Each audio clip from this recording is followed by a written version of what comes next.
Welcome back. It's so good to see you here. Years ago, I met Jessica Malone, and I instantly knew we were going to be great friends. Jessica is a portrait photographer in Ohio, and her approach to boudoir and self-portraits and fine art really sets her work apart. There's something about her that makes you instantly comfortable, and it's her power to connect that allows her business to thrive. Over the years, as we've gotten to know each other better, I'm amazed at how similar our stories are, from our backgrounds to our locations to how we make decisions every day. You know, working in a small town of about 1,000 people, it's hard to find other photographers that can really relate to having a studio in such a rural area. But Jessica and I hit it off because she's from a small town in Ohio that parallels exactly where I am here in Maine, with the farms and the rural culture and the challenges that only people here can face.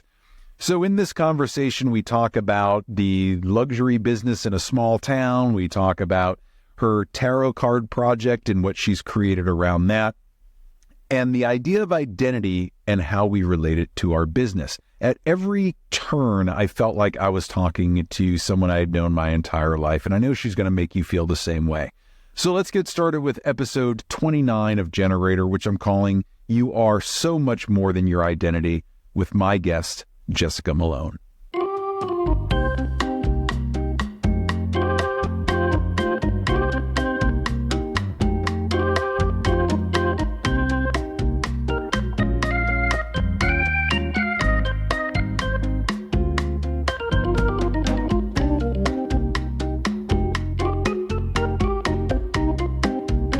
How was your return from WPPI?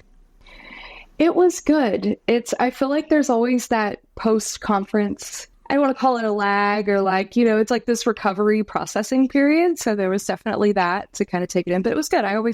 Every time I get to see all my people and be around, that community, it just, kind of gives you a little boost. So it was good. Tiring, but in the best way. I find that time works differently in Las Vegas than it does in the rest of the universe, where you start out, you arrive on Saturday or Sunday, and you're like, I've got the whole week ahead of me. I've got so much time here. And then the next thing you know, you're like, I'm checking out. I have no idea where the week went. I can't find most of my socks. I have no money left, and I'm dehydrated. What happened in the past couple of days? But I feel like that's it every year. One of the funny parts I remember from this year was just meeting up with you and walking across the street to get supplies that we didn't have to buy at the hotel. And I think that little conversation we had between the hotel and Walgreens and then back was one of the best conversations of the week because of how real it was. Thank you for being here. Oh, thank you. And thank you. It was one of the best conversations just because I felt like we got to actually be present and, it kind of stepping away. Like, it's great. It's an inspiring place to be. But I think definitely the little side conversations and the little side meetings are like where it happens. That was the most I actually saw of Vegas, was that little trip to Walgreens with you. I'm the worst Vegas visitor ever. Like I said, I'm glad we got a chance to kind of link up there. We never get a chance to, at least I never get a chance to leave my tiny little town, and you're at a very similar place, and I'm going to pronounce it wrong. Gallipolis? That's okay. Gallipolis. Gallipolis. I can't say it like a native. I don't say it like a native. If I was a native, I would call it Gallipolis and get that extra little bouginess on the end. But I don't. I call it Gallipolis. So they know I'm an import immediately. But, I don't think anybody pronounces it correctly, so don't feel bad. You're technically Ohio, but you're basically West Virginia, right? Yes. I can see West Virginia from my house. Yeah, we're right on the river. It's really cool. It's very beautiful. I feel like West Virginia is an underrated place. A lot of people, I don't know if a lot of people travel there, but it's really beautiful. And people are actually very, very nice. It's not like the stereotypes I think that you get in some places. Like I've lived in a holler before, not a hollow, a holler. There's a difference. I can't really judge because it's all kind of the same area down here, but it really is an underrated place, I believe. With it being a small town, I know you and I have talked for a lot of years about the fact that we have kind of a similar place that we live, and we do similar things with studios and photography, and how hard it can be in a small town. Now, over the past week here in my 1,000-person town, we have a chamber of commerce. and both the executive director and her second in command were let go this week. Circumstances are all very nefarious and no one really knows the right story, so it's all very hush-hush. And in a small town, like that should last about another 48 hours, and then everybody will know everybody's business. Without a chamber of commerce in a small town like this, businesses are kind of left on their own to do whatever it is that they do without a whole lot of guidance. What do you find in your area? Do businesses come together? Is there a chamber of commerce? Like, how does your studio do what you do in a small town and succeed? Do you need the help of others, or do you basically do it all yourself and hope for the best? So that's a great question, because that's something that's actually been on my mind a lot lately, is should I be getting more involved with groups like the Chamber? We do have one here. I don't think they're very active. Like, they exist and they help out in some areas and in some industries that I think maybe are more long-standing, you know, your insurance agencies, real estate, things like that. But it's not something that I think I've really collaborated with. I mean, you know, we don't have a lot of groups like that. And I think that's something that is maybe more unique to small areas, are that, you know, we don't have as many networking opportunities. Maybe some areas are different. I don't know. But you are describing that's similar to mine. I mean, they exist, but we've had kind of scandals like that in the past as well. And you're right. It's kind of hush-hush, and then it just kind of blows up and everyone knows about it and then they get over it. But I think that we could work together more. I have partnered with some businesses in the past, but I feel sometimes kind of like I'm like the sole little, like they exist in one world in one kind of business and I exist in another. And I don't mean that by industry. I maybe mean that more in a bit of mindset. In small areas like where you and I live, there's typically one photo studio, one hardware store. There's only so many places to go for specific services. Whereas at a big city, you have huge choices. So for us here, where I am in Maine, you have really one of any individual type of business. The good and bad part of that is, you know who the hardware store is, you know who the photographer is, right?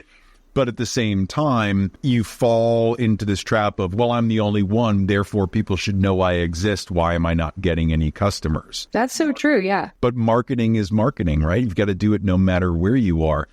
A lot of places rely on chambers to do that. I think we find in the smaller places that it's left to our own devices to whether we succeed or fail, and we can't depend on anybody else. I feel like smaller, less populated areas are a little bit behind on maybe some of the trends, obviously. I know Columbus actually has like Cincinnati's got a great art scene too, but Columbus is like the art place, right? And they have like these creative spaces, and they have the CCAD there. So they have like the art schools, and they have shared common spaces. Like you can go and share a studio with 10 other artists. And so they have a lot of communities like that. And I just don't think that we've caught up with that. And just like you said, we have that, there's the photographer, that box is checked, that need is filled. So sometimes it serves as almost like a block in your mind. Why should I do this? Because that person already exists, or they already have the studio front. A lot of the businesses that the chamber serves, at least in my area, I don't want to generalize I know we're all different, all places are different, but I think it's the businesses that they cater to because they're so traditional. We're not a 9-to-5 type of people. Right. We don't go in and punch the ticket, work in our office and then go home 5 days a week. And I know that mindset or business mentality or business philosophy, however you want to look at it, the anti-hustle and it's more of how creatives operate in general, not just photographers. I think other areas are catching on to that and providing more structure and more opportunities for those to exist. Whereas our chambers are if you're not wearing a suit and tie, if you don't have an office, if you're not in, accounting, insurance, real estate, the typical professions, right? But I think there's an old school and kind of a new school in many ways. And the traditional networking areas, such as the chamber, maybe even a BNI or so, we don't even have a BNI here, aren't the best for me. Let me back out a little bit and just talk about the mindset, which you had mentioned before. There is this strange set of emotions that goes along with being a photographer in any level of city. There is this internal competition that you feel against all the other photographers out there. There's this constant comparison that you're making between your work and theirs, between your pricing and theirs, between your clients and theirs. It takes a lot of fortitude to kind of look past all of that ego and really just focus on what it is that you wanted to do. I've noticed that with your art specifically over the past many years, that I've seen you always following what it is that you want to do rather than falling into trends. As I look at your site, there's Boudoir and 40 over 40 and the Tarot series and all the other fine artwork that you do. Do you feel like this is reflective of just you and following your passions?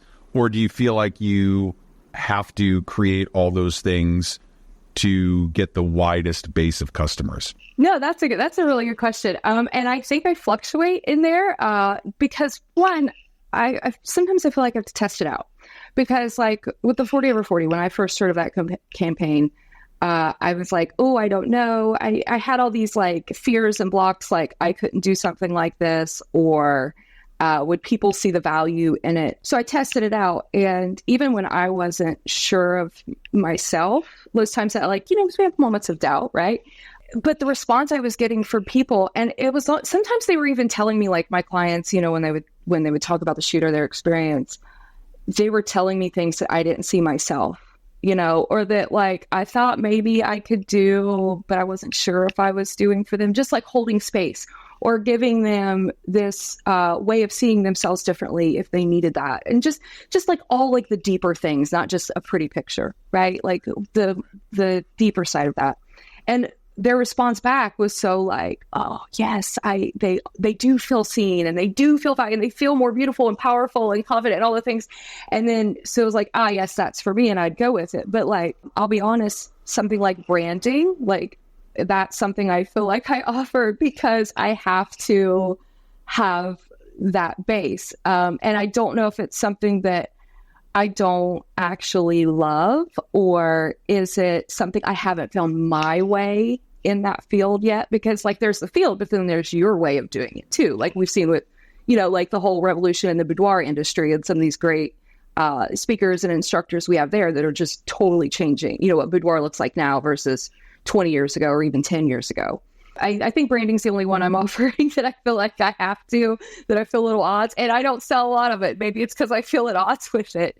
I've been doing this for a while, and I've burnt myself out several times. Like I've been a photographer for over a decade now. Like I was shoot and burn for the first half, not really just doing it as a pure side hustle, not really caring to like improve my business or do things the right way or even improve myself as an artist. So because of that, like burnout, finding myself again, burnout, that cycle a few times, I've learned that like it's kind of a waste of time. Like if you're not, you either have to turn it into something that's yours or like just let it go. So with the Tarot series, my way of doing boudoir, that's something, yeah. The Tarot series was something I was kind of nervous about, honestly, because I didn't know how it would be received, but we're having a lot of fun with it, and people are really liking it too, to be a part of it. But so for those that don't know about it, the Tarot series is a mix of campaign and personal project. I'm trying to understand how you're doing it, because I remember when you first announced that you were going to be doing the Tarot series, and I was super stoked about this because I know how creative that you can get and your love for the tarot and just everything that goes into it creatively, then incorporating all your different clients into it, getting paid for it. Tell me how this whole thing came about. Yeah, so that's been really interesting because, yeah, it is like a part campaign. It is part like just a fine art project. And then we're producing a deck at the end. And we're doing it as a very like creative, conceptual type of project, like just the nature of it. But I'm doing it with real clients, not people who are professional models. Or a lot of the cases, they're just like, they're kind of interested in tarot. Like they've always heard about it, but now they're like kind of getting into it. So it's fun, but it's been a great learning experience. How it's been done has kind of like evolved over the project because, yeah, I've just never done anything like that before. Like when we run other campaigns, we do like, okay, you can pick your images. But a lot of times with this work, they can't see that final, product that's going to be done because there might be some Photoshop, and it's hard for them to see what I'm envisioning for it. So that right there has been a process in getting people in, but it is definitely a blend of like our traditional campaigns, like how we might run them with like a fine art project. Now, do you do a reading and choose their cards and that's what they get? Or are they coming in knowing what they want? Or do you have a pre-picked, hey, you're going to be, this card, these 3 cards? Like, how does that work? How do you personalize it for each individual? A little bit of all of that. So if I allow people to pick one, if they have one request, like one that they're really drawn to, they are allowed to request that if it's not been taken yet. So once a card's been done, it's taken out of the deck for this particular project. Now, I do allow, if somebody really wanted to do one that's already been done, of course, I'm going to style that and they can buy that print and we could, turn that into wall art or something. But as far as being part of the official project, some people don't have a preference. So we do the universe decides. Everyone has to do 3 looks.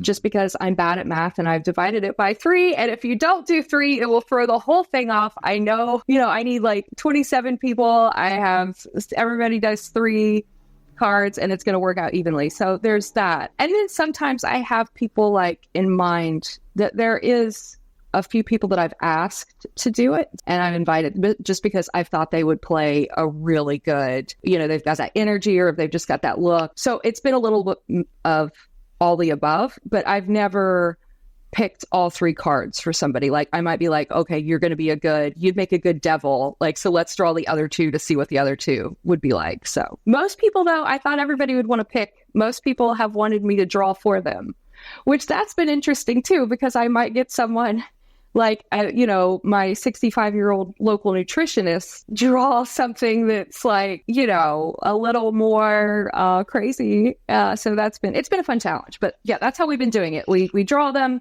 If they have something they really are drawn to and resonate with, then I let them pick. But mostly it's been universe decides.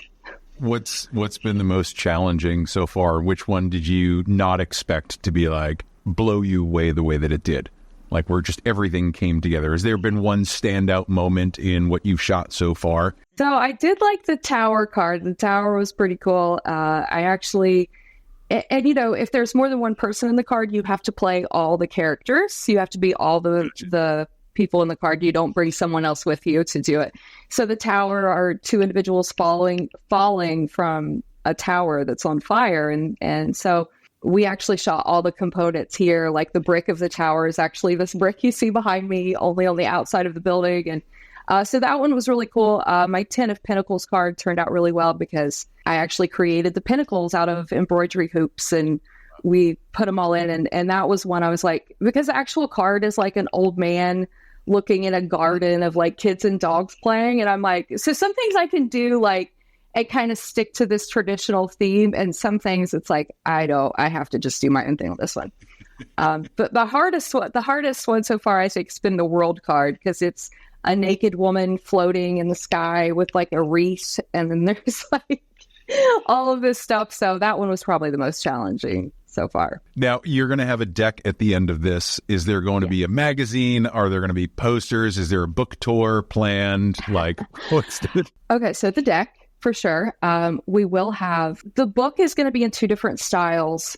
Well, 3 if you count the digital format, because most traditionally tarot decks come with a little instructional booklet or like the little meanings book. And I'm not going to do that just because I don't want to. Lots of reasons I don't want to.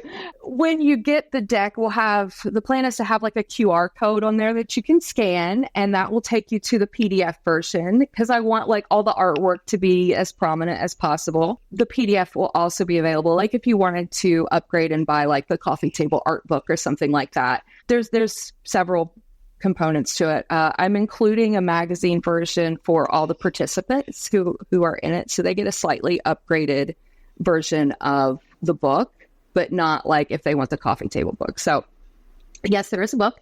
The meanings are stuff that I've written. I didn't mean for it to go this far. It's just kind of like snowballed over the past couple years. But before I started the project, how it actually got started was my own tarot journals. So in the morning, one of my morning daily rituals is I'll pull 3 cards. And, you know, I have different sources that you find meanings from, like all kinds of books, YouTube channels, TikTok people.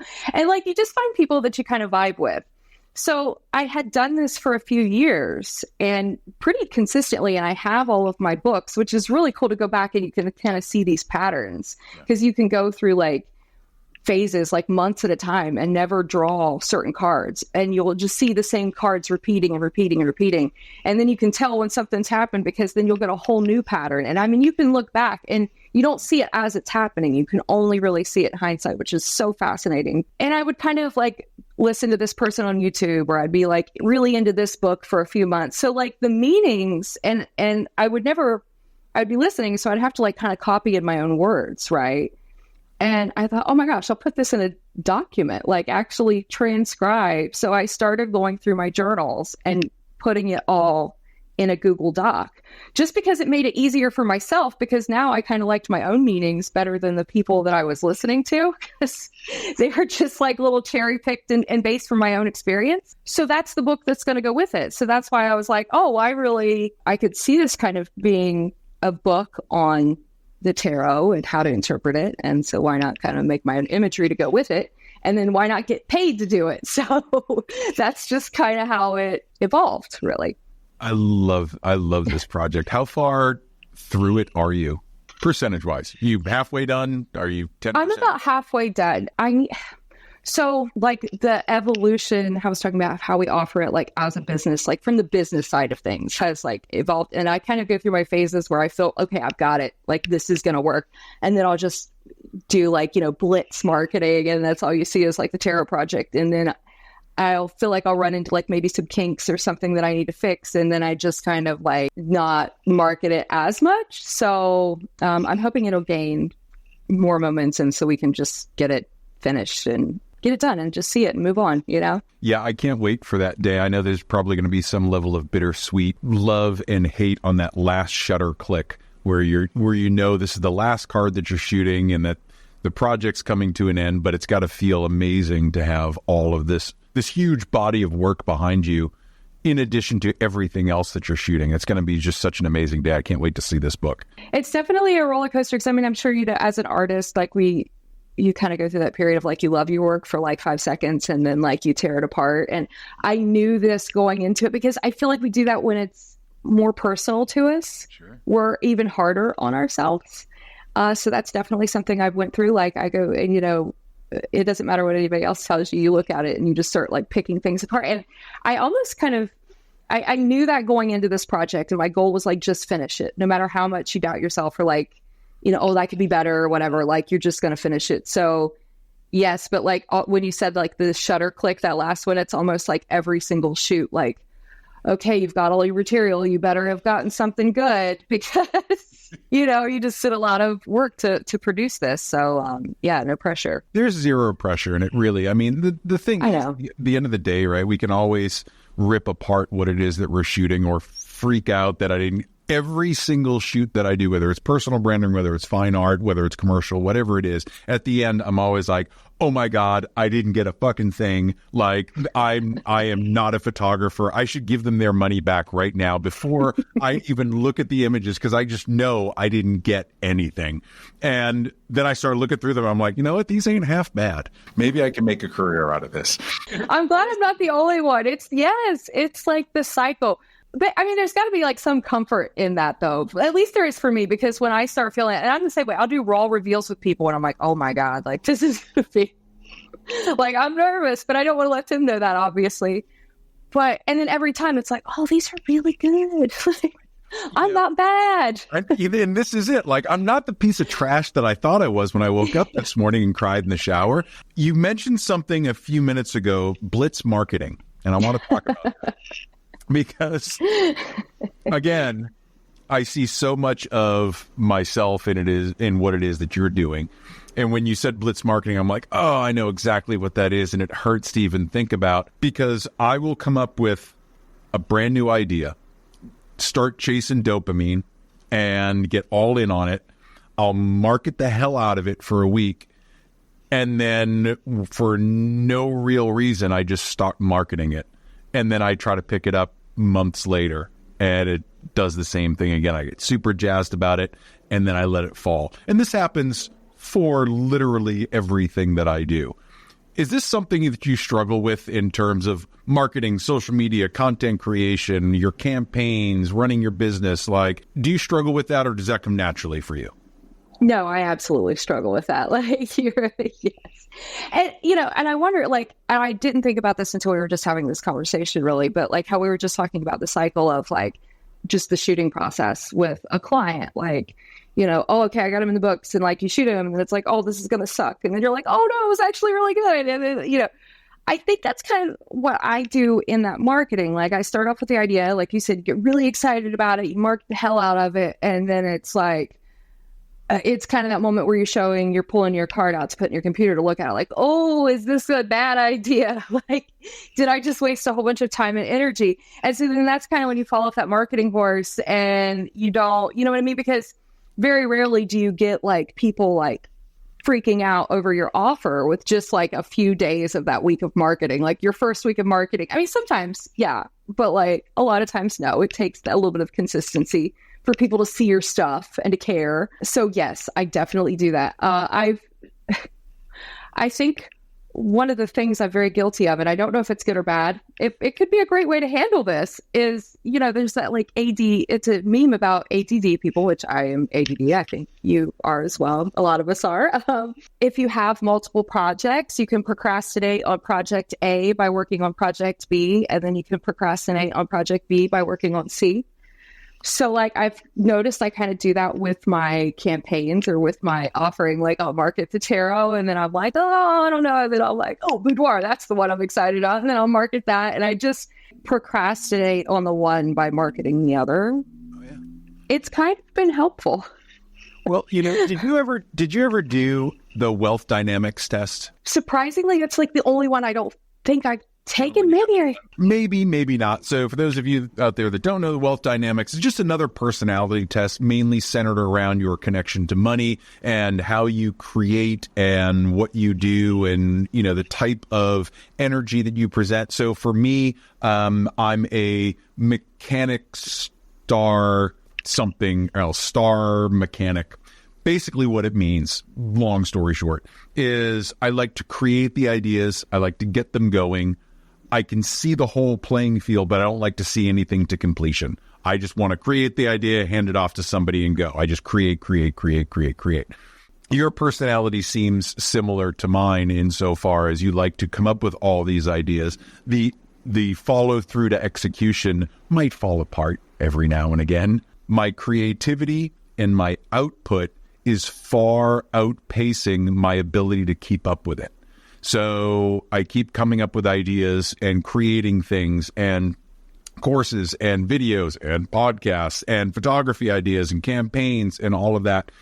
And I get them going and I get super excited and I start marketing and do all the, coming soon, big announcement newsletters and all that sort of stuff. And then it just kind of falls flat. So I've been thinking more and more about outsourcing, hiring a PR agency or marketing agency or something along those lines. Have you ever done anything like that? You are just like kind of you're reading into my situation here way too accurately. Yes, no, I agree. And I'm very much like that. I wrote down wealth dynamics because I need to take that. I'm all about the personality tests. Yeah. I love it. And I just had a meeting. I have had a couple meetings over the past couple of weeks with different companies that do VAs and hire, outsource the VA work. And I've done that in the past because I'm aware that there are some things that are just, I would be much more efficient if somebody else took care of it. That was a process in itself. Like, what do you give the people? What do you have to have control of yourself as a creator? You know, all of those things. So I am looking back into that with, more clarity this time, but definitely I'm somebody who needs. So I think a lot of these personality tests, if you really look into them, they can be very accurate. And if you've taken multiple ones, they kind of say the same thing, just in a different way. They just have a different set of labels to go with it. And one of the things back when I was in education, one of the things that we did was I would personality test my class to see like how they learned, and I would tailor my class to the dominant type, right? And so during that, I discovered that I'm a ZYX person, not necessarily. And I think you just described the same thing. What makes us brilliant is we can have these ideas and we can see like where the possibility in them, we could see where they could end up, like how exciting. But, you know, like the ABC might be great and the XYZ might be great, but that LMNOP, like we get lost in those steps. And if we just had somebody, for me anyway, like to bridge just that middle part, but then getting like, what does that middle part look like for you is I think the trick. But yes, I'm very much like that. And with outsourcing, I know I'm trying to balance it with keeping it lean. Like I don't think I want a huge team. I think I want to keep it to where I can be nimble, like with my ideas and pivot when I want to. But yes, you know, some kind of agent, something in there would be very helpful. I'm telling you, and this gets me thinking, I'm like, maybe I'm sitting on the $1 million idea right there, Matt. And I just start creating this photography marketing agency, right? And I've seen a couple out there and I just keep sitting back going, maybe this is the calling. But again, this is the problem that I have. Come up with an idea, fill a gap, create the company, start the LLC, get it going, and then be like, oh, shiny new thing over here. Right. I'm kind of like you. I have a very hard time giving up the control.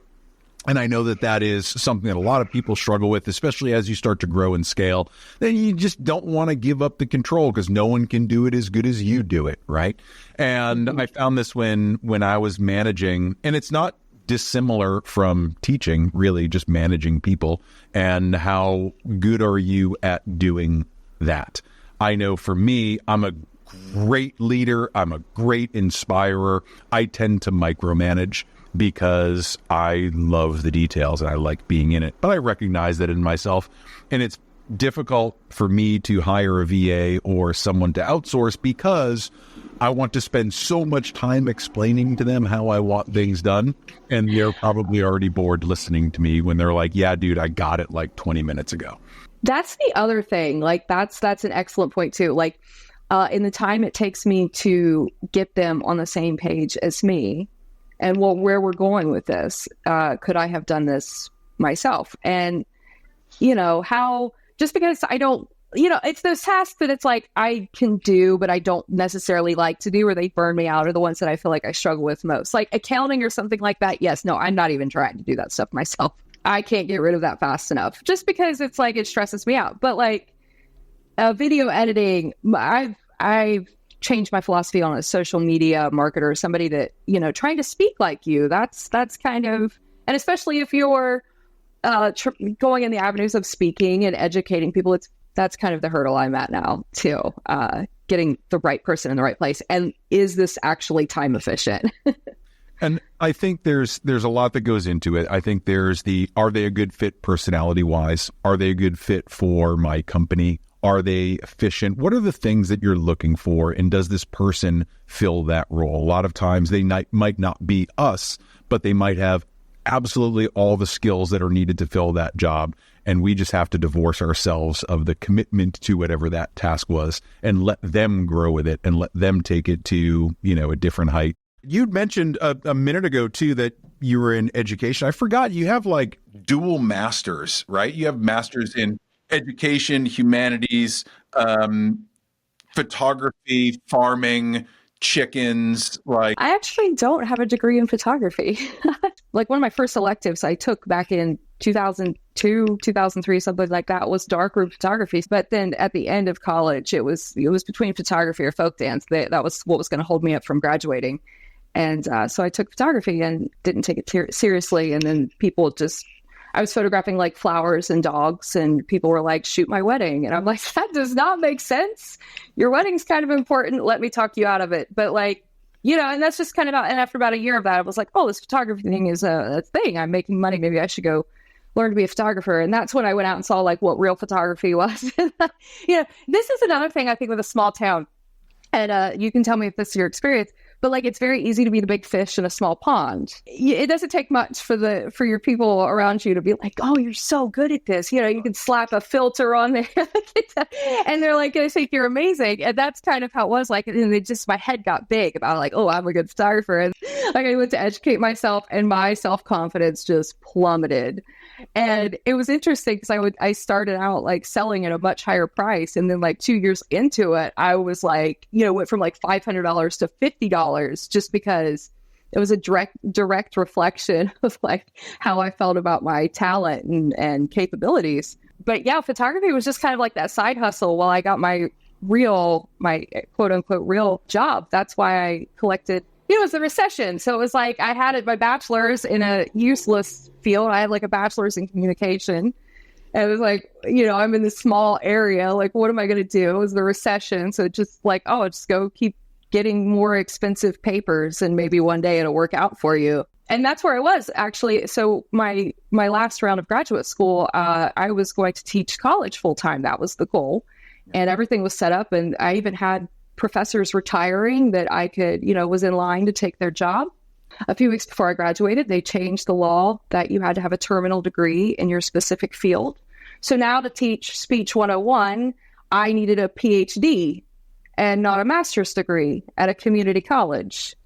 Right? Like to teach freshman success full time, I would need a PhD. So the school was like, hey, just start a PhD program. Like go pick something easy. Go pick creativity. You can get a PhD in creativity, PS. And they're like, we'll treat you like you're full time. You just have, so many years to complete this PhD.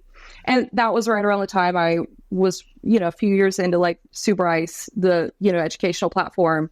And I was seeing everybody like, having all this success and doing the things. And I thought if I go down the PhD, if I go back into that, like I knew how time consuming it was going to be, that I might never do this. I wouldn't have time. And so I was like, well, if I fail at this studio thing, then, academia, I guess, will always be there. I'll just go back. But let's try this first. But yeah, so that was the first time I really took it seriously, when it was just like I was in that moment, like I was getting ready to teach full time and really commit myself to that. I'm so glad I did. And you've been doing this full time how long now? This will be my 6th year. Yeah. I'm in the same boat with portraits. This is my 6th year shooting portraits. I started photography around the same time, 2010. And it's crazy to me that it's only been, 5, almost 6 years since I opened the studio, and how much time is covered between then and now. And to go back to your earlier question about the small town, big ego,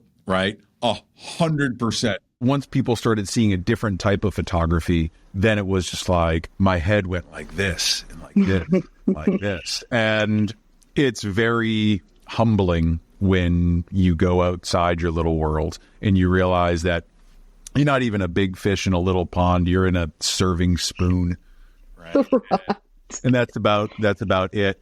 I know every single year, no matter how good I feel I am, whenever I go out to a Portrait Masters or WPPI, I see that next level and I'm like, there's a long way to go. And it's that healthy ego check that I think we all need. There's nothing wrong with being proud of your work and loving what you do, but there's always people that are better. And I guarantee you 99% of the people that are better, you're never going to see on the wall at a competition because they're just out doing their thing, making beautiful art. This is such a good thing, a good topic. I love this because what you're saying is so true. And I think there's a lot of freedom when you realize that these people, like in your mind, you're creating these pedestals. Like, yes, it could be obvious and everyone around you is agreeing that their work is fantastic and maybe better than yours, but is it really that competition, right? Like your clients aren't looking at you like, oh, well, you're not this guy or you're not this girl doing this. That's all in your head. And those people that you have placed on those pedestals aren't going around like, oh, well, she sucks. Like, why do you even pick it? Because somebody who's made it that far, you're right. They're not even caring. They're working on themselves. Like they've got their blinders on. They are not giving a shit about you and what you think. They're just creating and bettering their, what they're just doing their thing. And I think there's a lot of freedom when you realize that. But I feel like every time you level up in anything and you just see that like next mountain, like you think you're climbing to the top and like that's all it is, but then once you're at the top you see the next mountain that's even bigger than that one, and now there's like this whole valley in between you've got to get to do it's a whole and but that's just the cycle, you know. But I also think it's important, like when like you were talking about, like, you know, you take the pictures, your neighbors figure out that you have an eye for pictures where they tell you you're amazing, and then you realize you're not amazing, and you go through that whole thing. So we're about on the same timeline, 6 years. I bet you could, like, I like to think that 6 years ago that I would look up to the person I am now, you know, and like the level my artwork has improved just in the past 6 years. Like, I'm still one of those people, even though that goal has now been moved, you know, and I see that next mountain I got to climb. I still have to, like, remind myself, like, 6 years ago, you would have freaked out if you were doing the stuff that you're doing today. I couldn't agree with that more, right? And we forget that all the time. We forget, I know when I'm looking for something to post on social, a lot of times I used to have this really hard carved in stone rule that on my Instagram feed, you will never see a repeated picture. Because I know some people, you know, they recycle photos and whatnot, different captions or even the same caption. And I've had this source of pride. I'm never going to repeat a picture on Instagram, because everybody that goes to my feed is going to scroll for days and look at every single picture and realize that they're all different and just hold me in such high regard. And no one ever fucking did any of that. But I also gave up on that a long time ago by saying that perfect, what am I going for perfection for? I found it was to impress other photographers so that I could get accepted into their tribe and be considered an actual photographer, rather than focusing on the clients that were just kind of like, wow, this is better than my Uncle Harry could have done it. Let me pay you for this service, and focusing on nothing but clients, right? Instead, I was trying to focus on me and ego and all that sort of stuff. I think Sue actually said it great. Same mountain, different altitude, right? Oh, yeah. Same mountain, different view, right? Basically, the thing is, you never stop climbing, but your view might be a little bit different from every place. So when I do look back, I look at the work, and there is a lot of empathy for where I was. And I do have to remind myself and say, yeah, I could not have imagined in 5 years I would be doing what I'm doing now. Are you like me insofar as every 5 to 7 years I've got to blow up my entire life and start over? Oh my gosh, Matt, we're like the same person. So I know I'm bumping right up against that 7-year wall, man. So. Yes. I think that's just kind of natural in this place we live in, this universe that we live in. There is something, especially like that 7-year. Sarai and I had this conversation, and we were talking about year 5. You know, everybody talks about year 5 in business. 5, 7, 9. These are all like huge numbers that we see like in that metaphysical sense or in a spirituality sense. But it's so true. I wonder if we feel it more, or if it's more applicable to us because we are creatives, and and just by nature we are kind of in tune with something a little bit different. Like, you know, we just do things different. We think differently. Like, they can see this. Like, this is, you know, nobody's disputing this. Right. And so I think because of that difference, maybe we're a little bit more in tune with things. The last Portrait Masters, the one in September, Sue's talk was about, like, you don't have to burn. You build it, you don't have to destroy it. And I mean, I was just crying through the whole thing. And my friend Kelly, she's there, she's a photographer, and we've had a lot of close talks about this. And she's just looking at me because this was our whole Voxer conversation for a year, because that's what I did. This was my last year for me. Last year was probably one of not the best year I had in business. It wasn't the worst, but probably since I've opened my studio, it was very difficult because I was in that like burn it to the ground mentality. And I was giving my power away. I was giving this value. I mean, it was just, I was in a really weird mindset. And so I had the conversation with Sarai, and she was like, yeah, my 5th year was hard too. And I've talked to other artists, and then now you're saying this. So this has got to be just a thing, but hopefully we don't have to burn it down. Yeah, I think for me, what I find is every 5 or 7 years, I realize that I've mastered whatever it is that I've set my mind to. Now I'm bored and my brain needs a new challenge. Every 5 or 7 years, there's something that happens, and I realize if I look back at all of that, I just get to a certain point of mastery or comfort or familiarity with whatever it is that I'm doing. and I need to continue to challenge myself. Rather than getting better at that one thing, I just want to do something new. So, hey, like, this has been great. I've learned how to do all the electrical in my house. Now I'm going to learn to play the guitar. And now that I've learned to play the guitar, what would be awesome? I'm going to get into lowering flatbed trucks, and I'm going to bring those to, you know what I mean? Like, it's so random and weird, but these are the things that I get wrapped up in. And it keeps things interesting, I suppose. That's what I was going to say. It keeps things interesting. I don't know how to exist any other way. Like, I would be, and I spent many years like kind of not really liking that about myself. Like, if you could just focus and if you could just stick to this. Yeah, because I feel like that's a lot of the traditional feedback we might get up until recently. I do think a lot, over the past 10 years, at least from the people I've experienced, or maybe I've just now got on that vibe. I don't know. But like, it used to seem like, okay, this is the way to do it. You have to focus down. You have to have this one thing, stick with it, whatever. And now it's just like, but do we really have to do that? Who wrote this rule? Like, can I challenge this? Right. And that's actually been something, it's been like a mantra or affirmation or whatever you want to call it. Like, I'm working on changing this belief that I can make money, good money, at whatever I'm having fun with.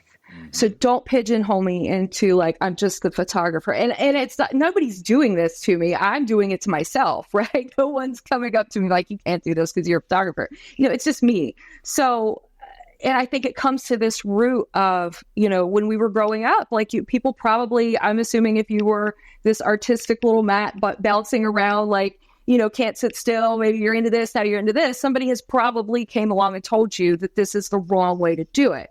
And even though we're not hearing it continuously now, that belief is still hardwired. If you've heard that as a kid growing up, like, I guarantee you that belief is still somewhere in your system and you're at odds with it. So that's been something. And just because I'm aware of it, it's not like I wake up every day like, oh, I'm changed, I'm cured. Like, it's definitely a process changing something, especially that ingrained. Yeah, totally. And as you're saying that, I can hear it in the voices of the people that said it to me, right? In trying to label you with an identity. People want an easy box to put you in. And societally, we are, like you said, ingrained to have that one title, that one identity. So it's very easy for us to say in our tribe, I am the photographer. I am the hardware store owner. I am the tarot card reader. I am this thing. And what I've loved about watching you over the past couple of years has been all of these different sides of you bubbling up alongside the photographer. Watching these different sides of your life grow in addition to your photography business has got to feel really good to see this all kind of coming together and doing what it is that you love and that what you're stimulated by. Do you feel more at ease now than you did 5 years ago? Yes and no. As you were talking, it made me wonder, you're talking about the label and, society, or some people want to maybe just stick us in this box. I wonder if sometimes we, or at least like I do that to myself, when we're talking about that roller coaster of marketing new ideas or jumping on that. And if you kind of dig down deep, that point where you stall out, when I find myself doing it, I try to look now, like, am I just really excited by this other thing? Or is there a fear or some kind of block here that I've run into that's making me look for the other shiny object so I don't have to address that particular block at the time, right? And so we find it like safe. It's safety for us too. Like whenever I go to write like a tarot book or I'm going to go speak about this or whatever, and then I have that imposter syndrome, which I know everybody faces, and it makes me want to shrink back to, oh, that's right, I'm just a photographer. I'm safe here in my little photographer box because it's comfortable and I know I can be successful here, right? Because I've already proved it. And so when you see like these other areas kind of becoming more public with or putting them out there, it's what you're seeing is really, I think, maybe me adopting more of that belief of like, I can have fun. Like, I have no plan for the gardening. It would be cool if it's a book. It'd be cool. Like, can we make gardening coaching a thing? I don't know where this is going. I'm just trying to have fun and just believe that I can make great money doing whatever it is. I try to deconstruct like how I've became a photographer and did all this stuff, when I first got people's attention, I never had to go out. I didn't make a decision one day to be a photographer. Now the next thing, go find the clients and go do this. I just photographed things that made me happy. I was breaking every rule because I didn't know the rules, and what I came out with was a style that made it distinguishable from all the other photographers at the time. And I never had to market at the beginning. I didn't have to market till I got my brain in it. Like, oh, how do we make money doing this? Like I'd already been making money, but once I started trying to it became more difficult, right? So I think there's that pressure there. So that's what I'm trying to do now. Like I got started by just having fun. What other things can I start by just having fun? But I do think that sometimes we shrink back because that label is comfortable for us as well. Because it is scary doing different things or letting people know you're into more than one genre or thing, like lowering truck beds or what, like, why is that so scary? I hear myself talking to clients all the time about personal branding, and let's bring you out and all the different sides of you. Let's bring that out in these images so you can have them for whatever side of your personality. But if you're going to take pictures of me, I only have one personality. I am photographer guy, right? That's so true.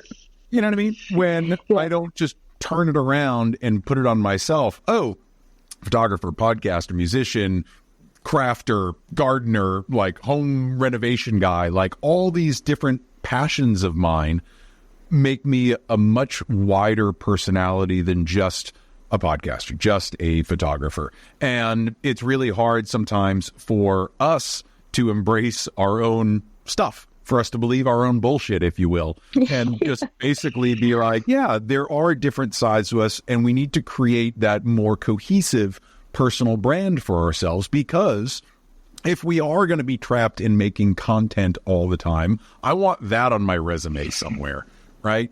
So I think what we're both finding is that when we get a chance to just sit in the moment and have fun, that we find peace, that we find happiness. And the question for me is, why am I not finding that in everything that I'm doing? Sue calls it being in alignment. If we're in alignment with what we want and we know what we want, then the how we get there doesn't really matter. We just have to focus on that, what that we want. So I know for me, I get caught up in the how all the time. It's great. I'm going to be financially free. I'm going to be in love. I'm going to have this. I'm going to have that. How do I do that? I don't know. Fuck, I'm never going to get there. Let's shut it all down. Let me learn. Right. Right. So yeah, I think just the act of slowing down, feeling what feels good to us. Does this make me happy? Does it not? I've got to go through it to experience it and to make a judgment for myself. I love that you're doing all these different things. If we can figure out a way to build a more comprehensive identity with all of those, then perhaps you and I would be a bit less frantic. There's more to people's personalities, including ourselves, that we have to de-label and just accept as is. Well, I think it's funny that it's almost like we're, staying away from being labeled in a box, but at the same time, it's like you're almost looking for that new box that accurately describes you, that you can feel safe in. So it's like, I'm not trying to call you out because I'm the same way. And I'm just like realizing this through our conversation, that it's like, we're like against these labels. But if we only had that label that accurately described us, we'd be okay with it. Right. I'm such a... But it's... No, I am too. I like you saying that. I'm like, oh my God, I do that. It just so happens that but would we even, if somebody could magically bestow like this accurate word that we're like, yes, this is, how long before we would try to destroy that box? Right. Right. Yeah, it would just be like, 6 years from now, like we'll be having our crash, like go ahead and mark it on the calendar. I sit here often and I think about the direction that life is going. And I say, where is the next 5 years going? Where's the next 7 years going? What am I going to get bored of now? And am I making the right moves? Not to the point that I'm increasing my own anxiety, like I've got to make the right moves every day. But am I just kind of walking towards what it is that I want? Or is this, binging these 8 shows on Netflix for the next week of my life, is that getting me closer to the goals that I want? No, but it's making me feel real good right now. So I'm trying to find that balance between complete checkout and complete frantic activity. And somewhere in between those two has to lie happiness and peace. Well, yeah. I mean, you got to have that balance, work hard, play hard. Like if you're exuding that much energy for your brain creating things, like if you want to binge some Netflix, like I don't think there's any harm in that. If you're binging Netflix to avoid like something all the time, maybe, but there's something wrong with that balance. But I do think about like putting out courses and different things and walking in that area. And I know what I've done is cool. And I would love to, give other people that experience or, educate them there. And so I try to deconstruct that. And actually with my bonus kid, she's 26 and she's kind of going through this. Like I can see her and she's in this whole like, oh, what am I going to do with my life? Who am I? All the things. And I recognize that. And that was around the age I was when I started kind of taking photography more seriously. So I do try to deconstruct this. And you were just saying, like, what am I walking towards? And I don't know. If someone would have told me when I was 23, if you would have told me at 20, like, you're going to be a professional creative, a working artist, something, I would have, like, laughed in your face. That would have never, if you would have asked me to name 100 different things that I could grow up to be, that would have not made the top 100. Okay. Like, I know. If you would have told me the steps then, I would have been like, that's overwhelming and I can't do it. And I just kind of like meandered my way in, and whatever I was having fun, like I just kind of followed that, and it's probably terrible. That's why my course isn't out yet. Like, just have fun. It'll work out. That's it right there. That shit'll work out. Just have fun. Well, I can tell you, I thought much the same thing, that putting together the courses and creating the materials, that would fulfill that part of me, that teacher part of me, that guide, that mentor. And having put it all together, getting it all done, starting to market things, putting it out there, I don't know how in love with it I am. I think I've been in love with the idea of it, but I don't know if I'm in love with the idea of everything that comes after it. Right? So yeah. The education, the coursework, the materials, I love creating it. Again, we're back to that creation and execution thing. Love creating it. At the same time, I'm like, could I be putting my energy somewhere else? Not to avoid doing the coursework, but if it's not lighting me up to 100% every time I go to do it, should I really be investing my time there? And these are the questions that I wrestle with all the time. Am I avoiding it because it doesn't light me up? Am I avoiding it because it's hard and my ego can't take it? Is there self-sabotage lurking in the back because you might actually succeed at this? There's so many different angles that I try to look at, and they're all valid to their own degree. Which one is right? I don't know. And so all I try to do is keep checking in. Does this feel good? Does this feel right?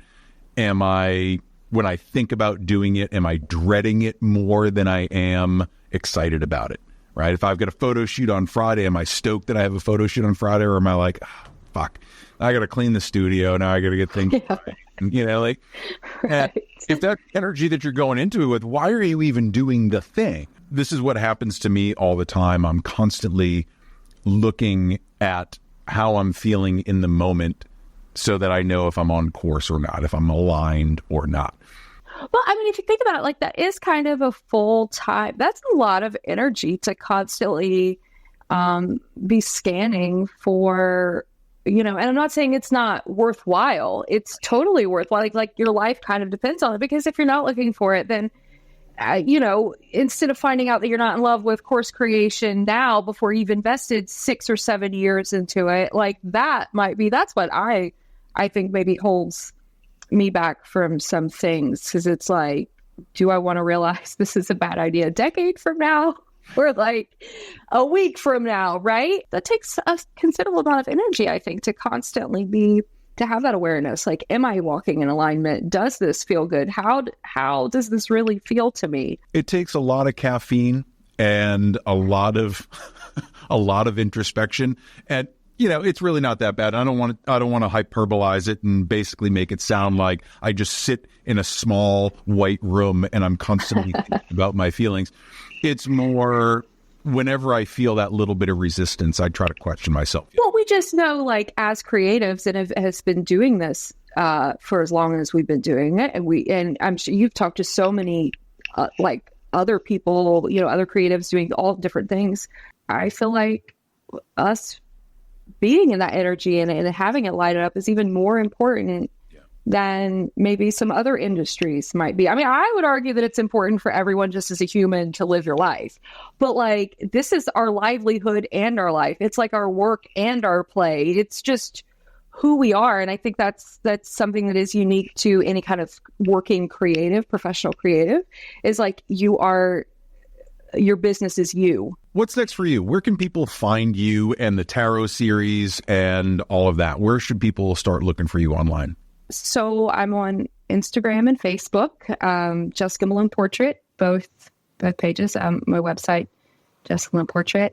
You brought up, I do have the gardening channel. It's on Instagram. It's Not Your Grandma's Garden. Low-key shout out to all the grandmas that ever taught me to garden. So, and then the tarot series, I on my website, on those platforms as well. I have been toying with the idea of unveiling an Instagram just solely for tarot. So if that happens, I'll share that with you. But Jessica Malone Portrait, Instagram, Facebook, TikTok, that's mainly where I'm at. Thank you so much for being here. I'm psyched that we finally got a chance to do this. I know we've been talking about this a long time, but yeah, I love having you on. And I know I'm going to write it down now. We're going to schedule something in March of 2029 and see if in 5 years we've completely changed our course, or if we're still doing the same thing that we're doing. This will be interesting. We'll have to have like a 5-year reoccurring thing. Like, okay, check in. What do we want to burn down now? That's much more accurate. Jessica, thank you so much for being here. Thank you so much for having me. This was fun. I'll talk to you soon.